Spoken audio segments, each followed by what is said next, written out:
Greetings to all C3RF members and friends across Canada and indeed around the world as we kick off another session of In Hot to discuss the status of Canadian civil liberties in our new post-national state.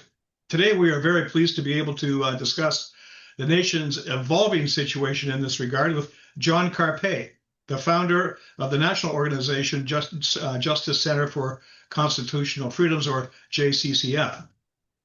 By way of introduction, John was born in the Netherlands, grew up in British Columbia. He earned his BA in political science at Laval University in Quebec City and his law degree from the University of Calgary. He's fluent in English, French, and Dutch.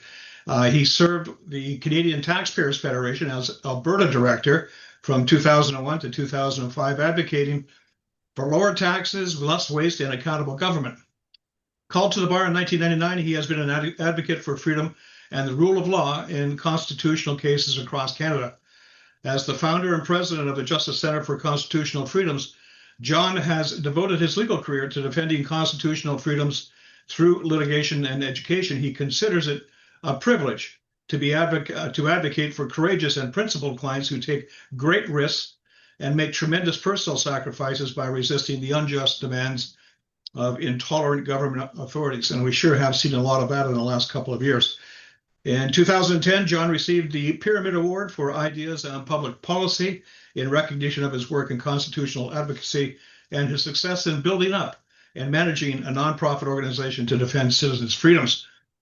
Welcome, John. It's so great to have you join us once again. And let me begin by keying off of your own personal background and ask you what the heck is going on in your home Canadian province of British Columbia.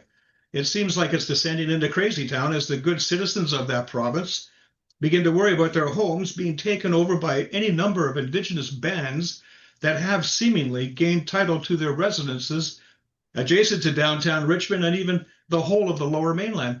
Could you chime in and just tell us, give us an idea, what is going on in British Columbia? Well, it's not the British Columbia that I grew up in 40 years ago.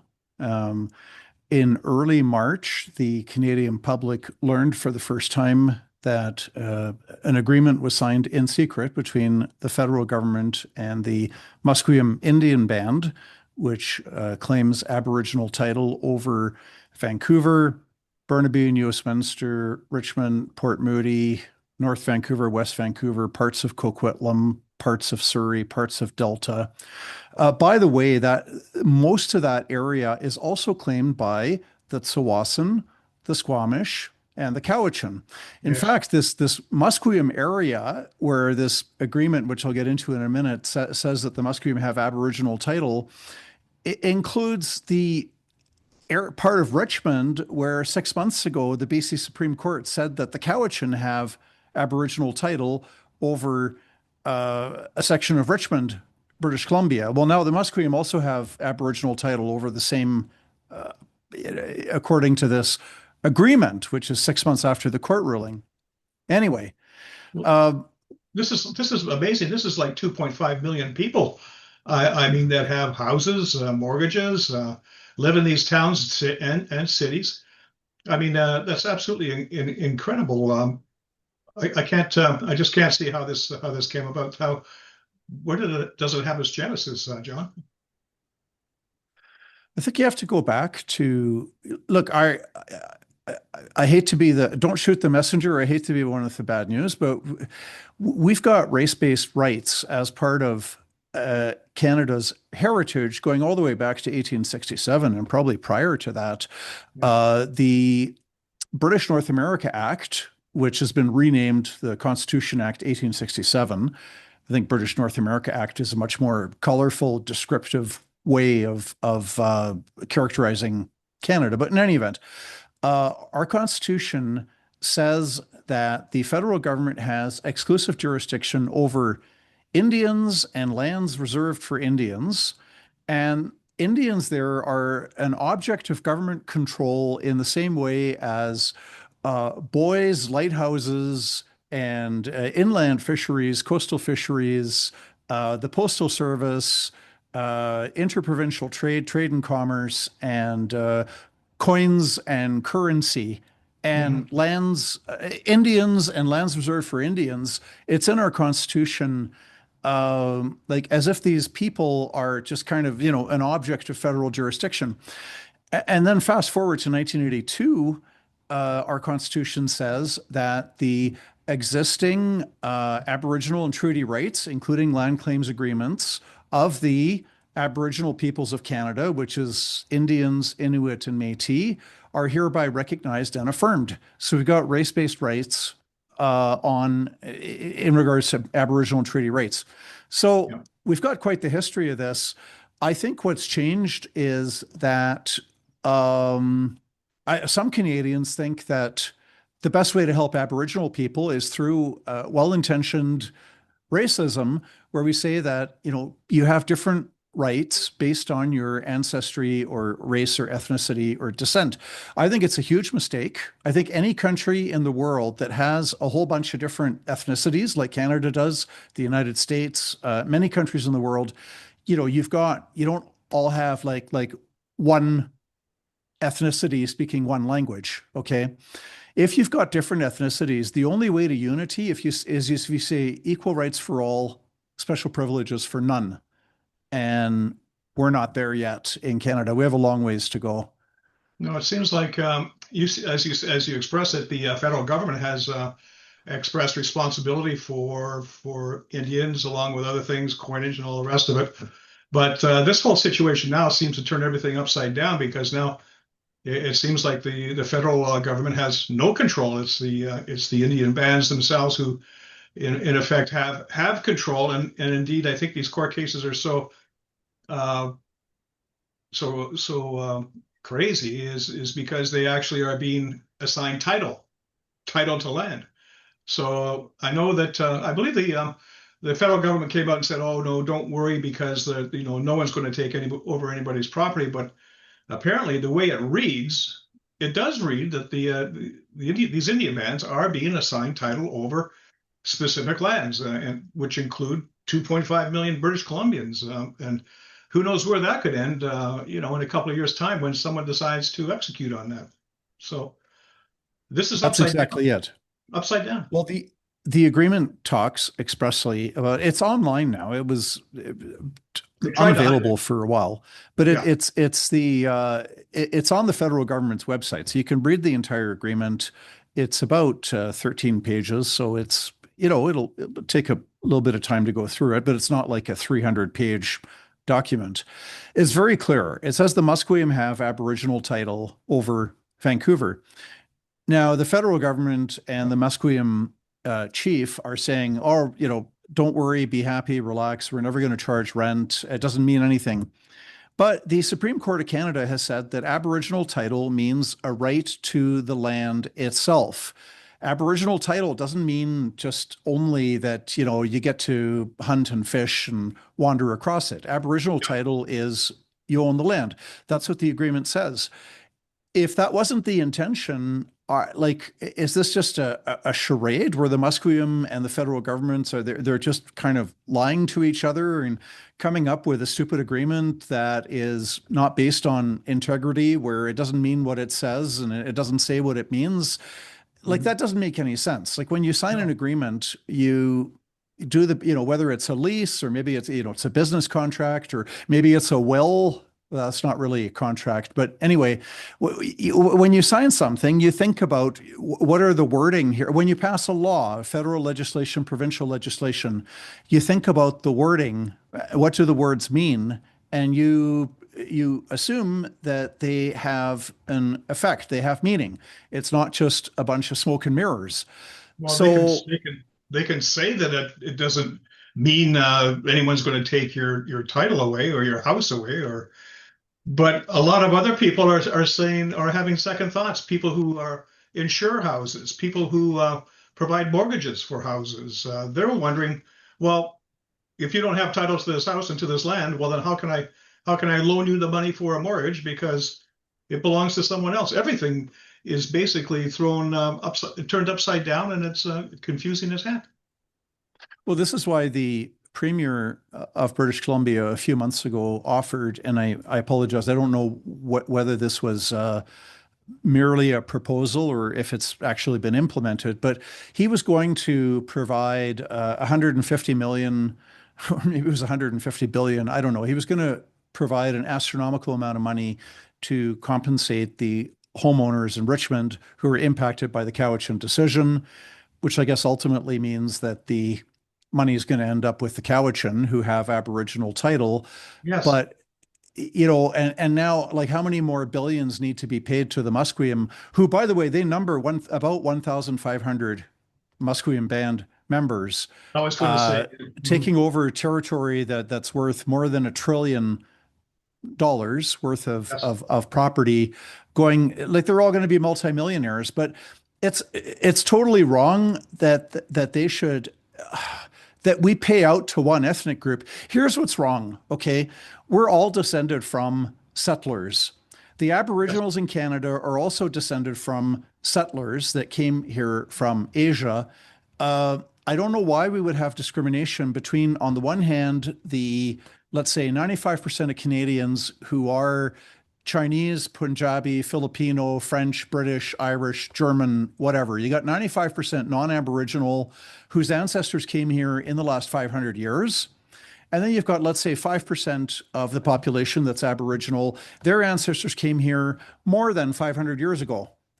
Mm-hmm. Why a distinction? Why should I, if I can prove my ethnicity and prove that I've got Aboriginal ancestry, and so my ancestors have been here for more than 500 years, but your ancestors have been here for less than 500 years, I should have superior legal rights to you, and you should pay me money because my ancestors as an ethnic group have been here longer than your ancestors as an ethnic group. It's ridiculous. It's no way to run a country. Now I'm thinking, well, my ancestors have been here for 4 or 5 generations, and now we have people immigrating to Canada. Are they supposed to pay me some sort of sum of money because I got here before them? No, I don't think I'm in line for any kind of a handout here. I think I'm only in line as a Canadian taxpayer to pay the freight in whatever monies have to go to these indigenous bands to make them happy.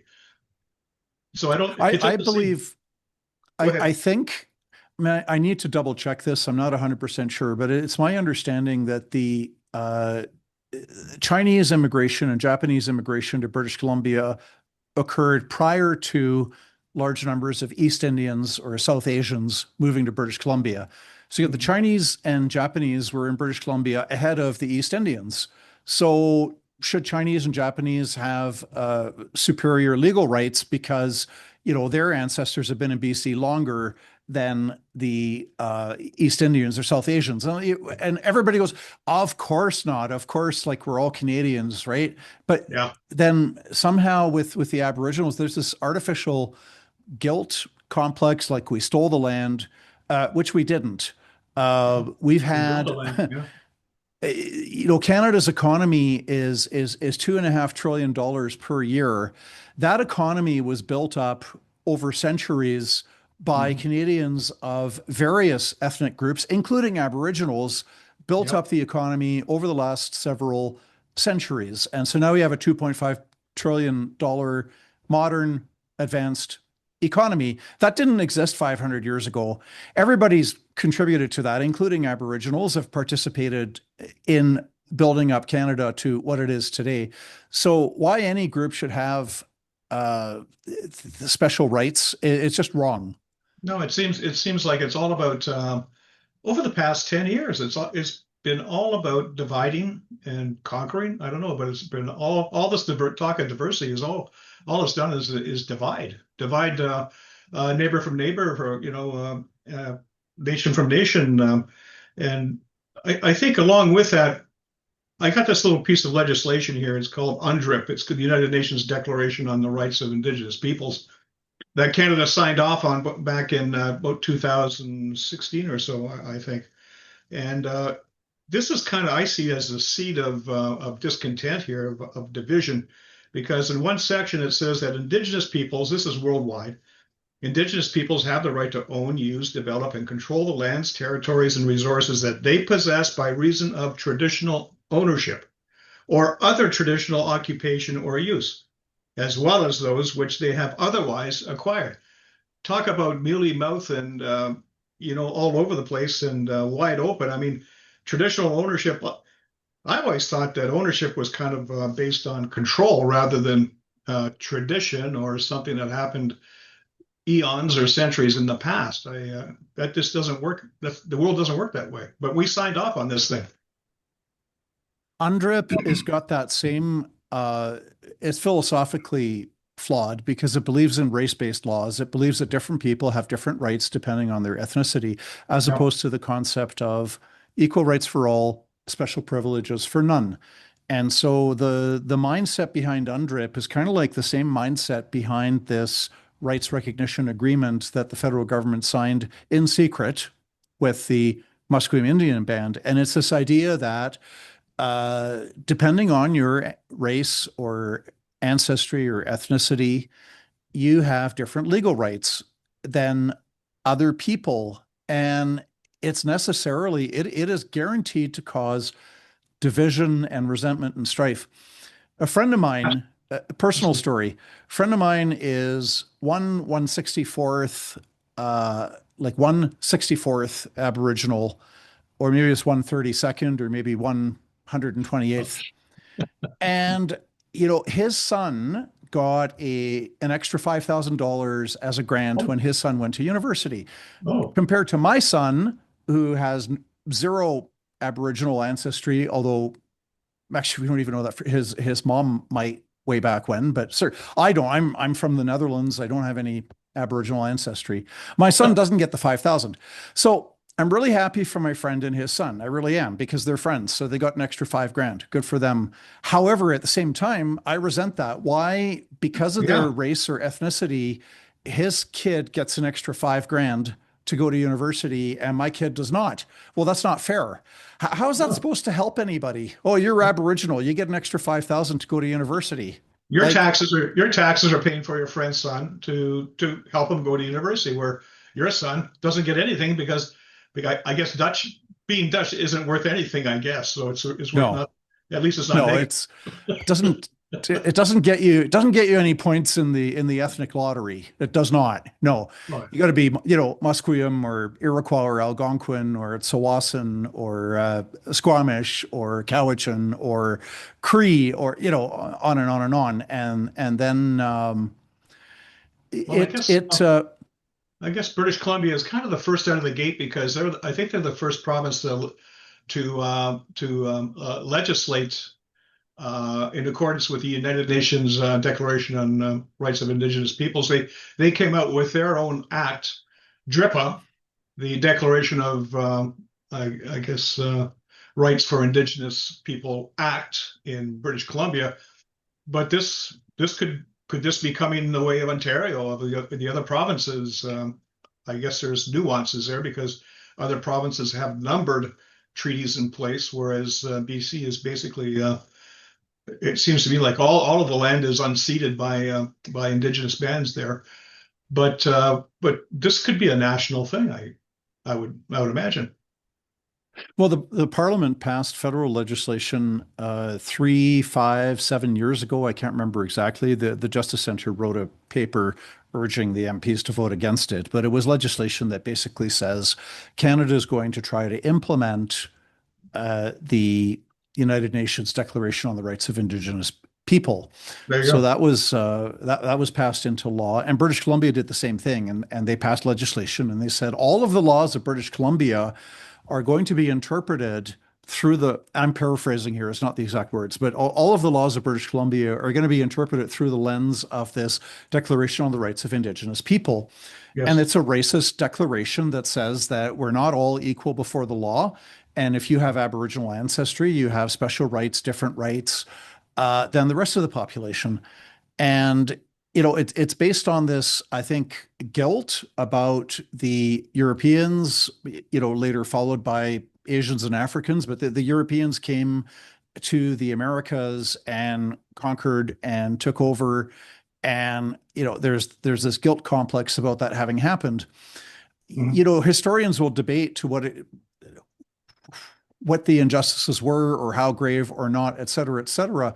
But you cannot fix, let's assume for argument's sake that this was all a grave injustice, okay?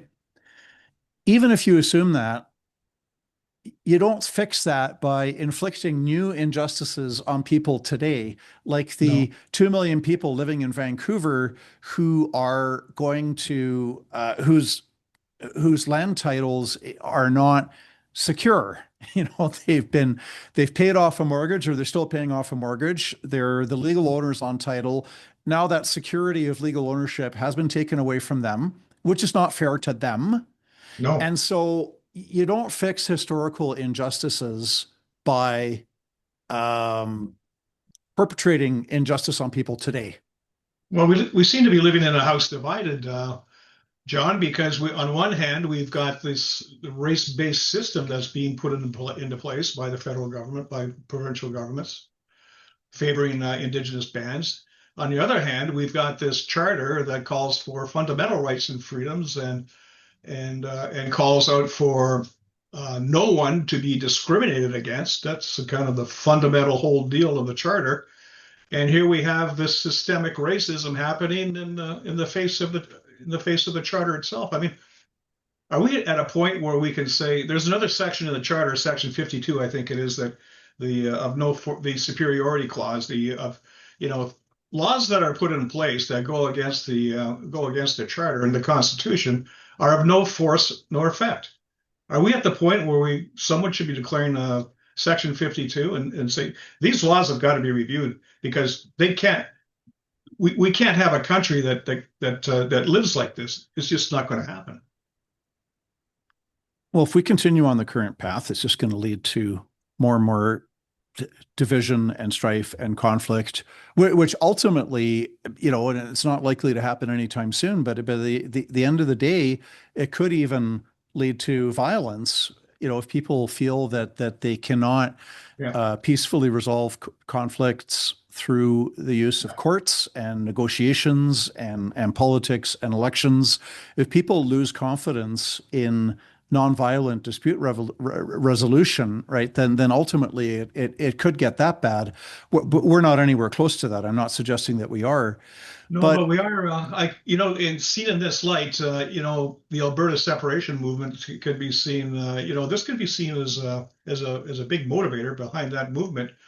If the people in Alberta are looking at this saying, "This is crazy, we got to get out of here," I could see that happening. Well, the federal government is not, there's a lot of latitude. Okay, changing the Constitution is very hard to bring that about because you need a majority vote in Parliament, and then you need majority votes in 7 provincial legislative assemblies and 7 provinces, which together have more than 50% of Canada's population, plus the federal Parliament.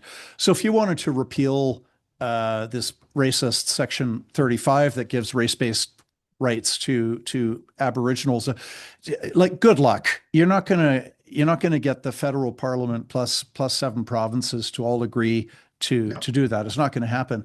But what we can do is we can elect people federally and provincially that are committed to the principle of racial equality, equal rights for all, special privileges for none, because the Constitution does not require the federal government to sign a secret agreement like this secret agreement signed with it's no longer secret, but it was signed in secret with the public being completely blindsided, excluded, no transparency. There's no requirement in the Constitution for the federal government to be signing these types of deals with various Aboriginal groups and usurping the home ownership, security, and property rights of Canadians who have bought property in good faith. So that door is wide open for Canadians to elect MPs who are not going along with this politically correct garbage. And we need to elect people that believe in equal rights for all, special privileges for none. Yeah, I agree totally, but they're hard to find because you just don't see politicians talking about this kind of stuff. I mean, we had all the abuses of the COVID vaccine mandates, of the lockdowns, all that stuff. Politicians still don't talk about that stuff. I mean, we've had court cases where is the government's been ruled out of line in initiating and invoking the Emergencies Act, and still nothing. No apologies. I guess they're going to appeal to the Supreme Court. I guess, but politicians in Canada today just don't seem to have that charter of rights and freedoms as a priority. It just doesn't seem to be in their little toolbox. They always talk about their toolbox. It doesn't seem to be in their toolbox. Well, when a politician says that he's seen the light, it's usually because he's felt the heat. Yeah. And I think a lot of good people, a lot of good Canadians have been very trusting, not just for months or years, but for decades. We assume that the people that are elected to Parliament, they're elected to our, provincial legislatures, they're people elected to city council, to school boards. These are good people who love truth, they love justice, they love freedom. And, it doesn't really matter what party they belong to, but, by and large, like we're just electing a bunch of good people who love truth, they love justice, they love freedom. And so there's this been naivete where Canadians who love truth, justice, and freedom have often been very absent from the democratic process, not involved, not engaged. They're not members of political parties, so they have no say over who makes it onto the ballot in the first place, right? Because each political party has its own mini election to decide, conservative members decide who the conservative candidate's going to be, and liberal members decide who the liberal candidate's going to be, and so on. So you've got good people have been largely away, kind of, wash their hands of it. And it's just like, well, I'm just going to enjoy life and raise my family and maybe if I'm lucky, I'll have, warm winter vacation sometimes, go to Florida or Mexico, whatever. And so now where we're at now, I think there's more Canadians who are awake today than 6 years ago in 2019. That's I think that's good. Yeah, that sacred bond of trust is fraying at the edges, to say the least. And, it's been torn. It's been destroyed. So now there's more good people that are. Sorry, John. Here's another thing that I just see coming. All these bills that are coming out now. When I look at each and every one of these bills that the Liberals are tabling, every one of them, it seems like it has an attack on one of our civil liberties or our individual rights and freedoms. You got, they came out with C2. It's supposed to be about border security, and it turns around and it opens our mail, and it tells us that we can't deal with anything more than $10,000 in cash. We've got Bill C8. It tells us that in the name of cybersecurity, the government can arbitrarily take you off the internet. No due process, nothing. We got C9. That bill is telling us that, you better watch your emotions, because if we think you're hateful by our definition, we don't even have to go to the Attorney General to get you to throw you in the hoosegow for 5 years. And it goes on and on and on. I mean, even C3 is a citizenship bill. It's passing out citizenship to people who have parents who haven't been in the country more than 6 months. I mean, it sounds like they're trying to dilute the electorate, and in the name of political power. I don't know, but every single bill has got something in it that sticks in the craw of anybody who believes that fundamental rights and freedoms are worth cherishing. Do you see the same thing? No, we're in a really bad space. I mean, there's no doubt about it. We've got a culture that is more open to corruption than I think was the case 20 or 30 or 50 years ago. And we've allowed that to happen by apathy, by non-involvement, also by not caring enough about what our kids or our grandkids today are being taught, or what they're not being taught. The ignorance of history is absolutely appalling. I mean, people have no idea how Canada came to be here. They have no idea what Western civilization's about. They have no idea why freedom of expression is important, why democracy requires freedom of conscience and religion, freedom of association, freedom of peaceful assembly. They don't understand tyranny. They don't understand repressive regimes. They don't understand the free society. This stuff has not been taught in schools in decades. And so, you know, Justice Center is working on a charter curriculum for high school students that can be used, and Excellent. people of all ages can take it. But the ultimate guarantee for freedom is an educated populace, an educated citizenry, and we have to roll up our sleeves and do a lot of hard work over the next few years and decades to kind of get back the free society that we've lost. I think we're exactly on the same page here at C3RF. John, education is key, and boy, it has really, really changed since the time when I was a kid. I remember all the stuff. We used to take civics, and these subjects used to be compulsory. You had to take civics, but boy, oh boy, you don't see that anymore. And it's very, very needed. And also, I wanted to talk before we close out here about a chap by the name of Barry Neufeld. You familiar with that case? This is the gentleman in British Columbia again. You know, that province just keeps popping up. British Columbia, he was fined $750,000 by a human rights tribunal, provincial human rights tribunal, because he didn't accept having to use gender pronouns the way that he didn't think they should be used.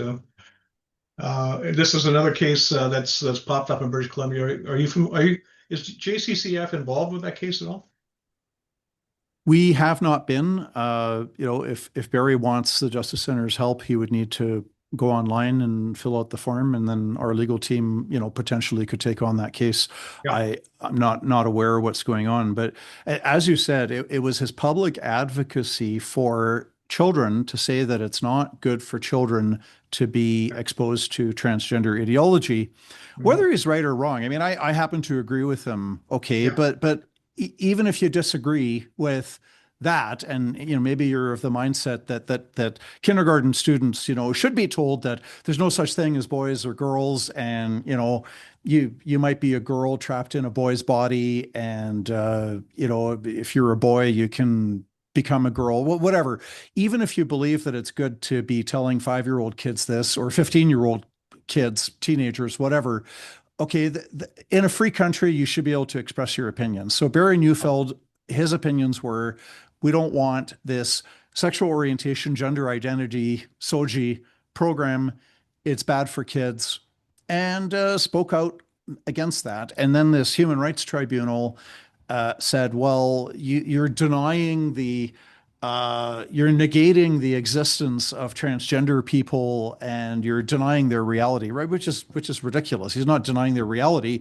He thinks that they need help, maybe psychological help, and not help by way of drugs and surgeries. He's not denying their existence. Anyway, horrible ruling, and I hope it gets appealed away from this kangaroo court into a real court. No kidding. This talk about dividing a population along these lines. It's absolutely incredible that it sounds to me like in order to have a diverse society, you have to really clamp down on the people who don't want to be diverse. It seems to me, but. Well, they want diversity on skin color and sexual proclivities. They don't want diversity of opinion. No, and they don't want diversity of religion. They want everybody to agree with their, rainbow flag religion. And if you depart from that, these are the most intolerant people on the planet. They are, and I don't know how it happened, but maybe, like you said, we haven't been paying attention. But we've let all these people kind of slide into these positions where they have the authority to do things like levy $750,000 fines because we don't like the stripe of your freedom of conscience. We don't like your particular type of conscience, so we're going to rule against you. It's pretty petty, actually. I go back to the day. I remember when. Justin Trudeau first came on board as prime minister. Have you ever noticed that the mainstream media doesn't refer to him as former prime minister Justin Trudeau? They refer to him as the predecessor. It's always the predecessor. So they don't mention his name anymore. So I guess he's out of favor with the Liberal Party. But I remember him coming forward and saying diversity is our strength, and we're a post-national state.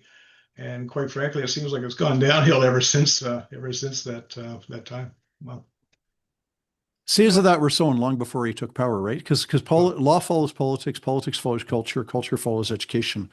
So we have allowed, ultimately, maybe I use the word we with reluctance. Not totally sure who the we refers to, but I'll say it anyway. We Canadians generally have allowed education to degenerate into non-education and indoctrination into various ideologies. And so we've got, at least one, if not two or three generations of people that are brought up that they don't understand history. They don't appreciate why our free and democratic society is superior to tyranny.